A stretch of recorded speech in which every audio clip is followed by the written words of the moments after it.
Good morning everyone, today we're going to be talking about the new min-max build with the Lux Hal Finales and how much potency you can actually get now. But before we jump into all of that, if you're new to the channel, I upload NGS content daily, so if you do play this game, I would really appreciate a subscribe as it really helps out the channel. Anyway, without further ado, let's begin the video.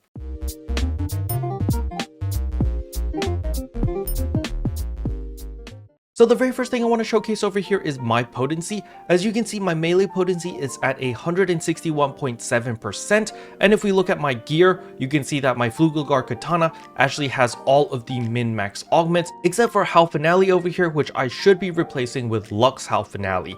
Now on top of that, I am also using Grand Dreadkeeper. As we can see over here, Grand Dreadkeeper gives us 15 HP, 3 photon power, 2.5% potency, as well as Potency Floor and damage resistance. However, for my armors, you can see I am not using Grand Dreadkeeper, I'm actually using Guard Trippable, which actually gives me 3% potency and 3% damage resistance. So I lose the floor potency, but I gain 0.5% more regular potency. And that is why my potency is at 161.7% instead of the regular 163%. Most people would be sitting at 163% if they use the old min-max build, simply because they did not use Grand Dreadkeeper. However, with the introduction of the new Lux Hal Finales, which increases your HP by 5, gives you 1 extra photon power as well as 1% extra potency compared to the regular Hal Finale.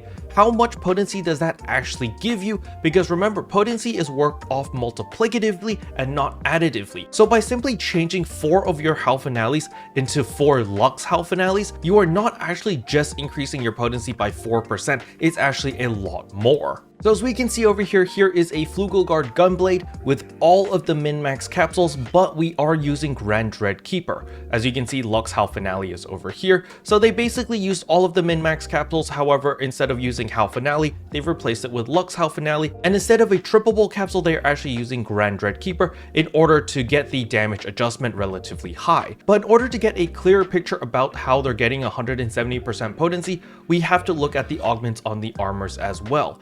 As you can see, they have one piece of armor over here with all of the min-max capsules. However, they have another Grand Dreadkeeper, which is why their damage adjustment is so high at 67.1%. It's simply because they do have a Grand Dreadkeeper on one piece of armor as well as the weapon.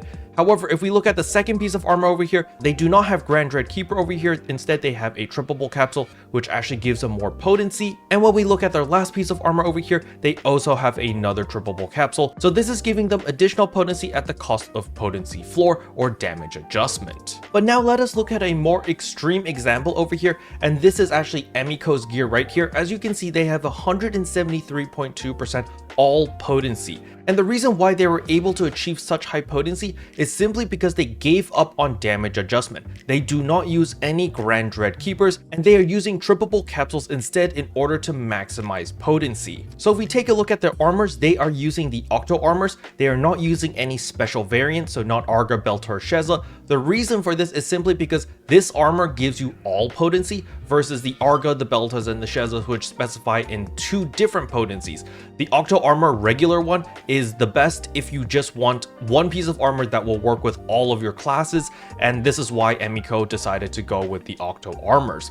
And on top of that, the Octo armors are also relatively inexpensive, and it's easier to get a high fixa on these Octo armors, so it's going to be less expensive if you do want like a fixa Performa 2, or if you want to aim for something higher like level 3, level 4, even level 5.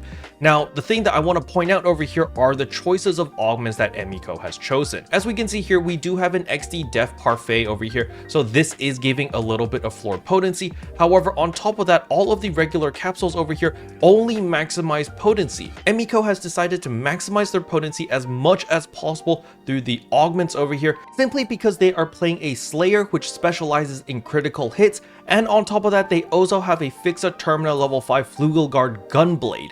So this is one of the main reasons why it doesn't make any sense for Emiko to build any floor potency, because their main damage is going to be coming from critical hits since they have a Fixa Termina level 5. For those who don't know what the Termina version does, it increases your critical damage. So it just made the most sense for Emiko to heavily lean into potency to increase these crits as much as possible so that they can hit as hard as physically possible.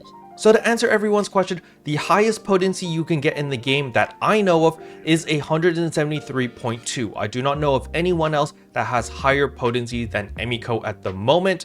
However, if you guys do know how to get even higher potency, let me know in the comment section below, as well as what augments they have used, because I would be very curious to find out what they use in order to get higher potency than 173.2. This is absurdly high, and considering that Emiko is using octo armors, this is on all potency as well, which is even crazier. Now, just to reiterate, Emiko is playing a Slayer, which means that they do have relatively high crit rate, which is why they can get away with sacrificing so much damage adjustment. However, if you're like me and you play a Braver or basically any other class other than the Slayer, then I do recommend using Grand Dreadkeeper, simply because the extra floor potency does play a big part in your variance of damage or the range of damage that you can deal, simply because if you're playing any other class, you won't be critical hitting as much as a Slayer. A Slayer can pretty much guarantee like an 80% uptime of critical hits, which is fairly common, versus all the other classes where you're going to be sitting around like 60 to 65%.